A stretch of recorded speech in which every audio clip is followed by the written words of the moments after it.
What would you say if I told you your vote doesn't count? That all the effort you put into the issues and candidates is a waste of time? That there are people at the citadel of power who believe that it is their right to invalidate your choice if they don't agree with it? Folks, this is not about politics. It's much bigger.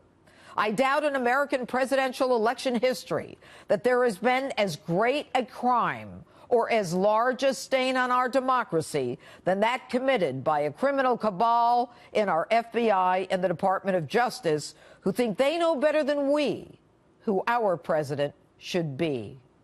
Now, last week I told you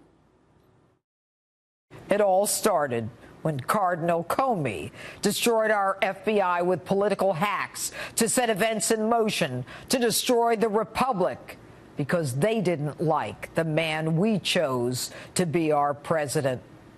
Well, it's time to take them out in cuffs. I took a lot of heat for that and got a lot of pushback, including Stephen Colbert, whom I invite to come on Justice and say what he said to my face. But tonight, Mr. Colbert, in the spirit of the season, I offer this branch. I hereby double down. This is worse than even I imagined. This week we saw documents that gave us context, or as I would say in my DA life, motive for the crimes that I've already described to you in the past. Not that we need motive, since the elements of the crimes have already been established. And folks, this was the mother lode. Members of the FBI and the Department of Justice, some of whom actually ended up on Bob Mueller's team to prosecute Donald Trump, did everything they could to exonerate Hillary Clinton for her crimes and incriminate Donald Trump with a non-existent crime. For example, change grossly negligent, an element of the crime, to extremely careless in an effort to take Hillary's acts out of the criminal realm where there are no criminal consequences. Example, remove reasonably likely hacked by other countries to possibly, to make it appear that there was no hacking of our classified material on Hillary Clinton's completely unsecured server, which the Romanian hacker Guccifer told NBC News from a prison in Bucharest was as easy as opening an orchid on the internet. The person responsible for changing the language from incriminating to innocent is Peter Strzok, a button man in the crime family of James Comey. Strzok, the same man who oversaw the creation of the Trump dossier, the one bought and paid for by the Clinton team, and sat in on Hillary Clinton's interview, who agreed that her aides, Cheryl Mills and Numa Abedin, could be interviewed together, unheard of in law enforcement, and also Strzok, the one who interviewed Michael Flynn, the only one charged with anything. Strzok was a student of Andrew McCabe, deputy director of the FBI, and according to the Wall Street Journal, Strzok, his gumad, Lisa Page, and McCabe met at around the same time the FBI launched its counterintelligence investigation into possible Trump-Russia ties. Strzok, since he's head of the counterintelligence unit, is reported to have signed the affidavit based on the false dossier for the FISA warrant on Trump and his associates.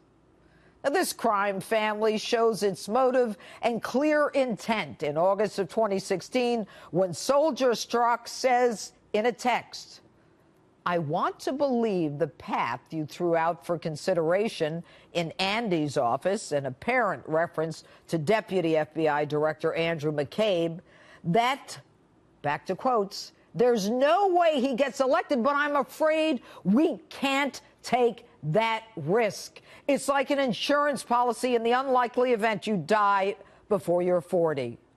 Close quote. An insurance policy? The deputy director of the FBI, his deputy assistant director, and his girlfriend in the FBI legal department plotting a scheme in the unlikely event that Donald Trump gets elected? They're not willing to take the risk that will elect him, and so the conspiracy to interfere with the election of Donald Trump is hatched. And later, the deputy director and his gomad pay compliments to each other, saying they are both fortunate that they were meant to protect the country from that menace. Bruce Orr, Associate Attorney General, and his wife, their own little crime family. You'll recall Fusion GPS is the company that hired Christopher Steele with Hillary's money to create a false dossier on Donald Trump. The Associate Attorney General's wife actually works for Fusion GPS. And Orr arranges a meeting after the election. Now think about it. After the election with Fusion GPS, which could be for the purpose of covering his own tracks or to get their stories straight in case someone talks. There you have it, folks. The abbreviated version of a criminal cabal, like a crime family in the movies, except this time the FBI is the crime family. As with all crime families, the head needs to be someone who seems holier than thou. The FBI director under whom it all happened called behind his back Cardinal Jim Comey. His consigliere, Andrew McCabe, the lawyer making sure that his wife got Clinton cash to run for office and violating any statute that got in his way. And his button man, Peter Strzok, who along with his gomad Lisa Page, another FBI lawyer, are getting off in their fight to save the country from Donald Trump. Sounds far-fetched, doesn't it? It's not. There's a core group of arrogant, corrupt, and lawless individuals that felt that they, and not we, should decide a presidential election.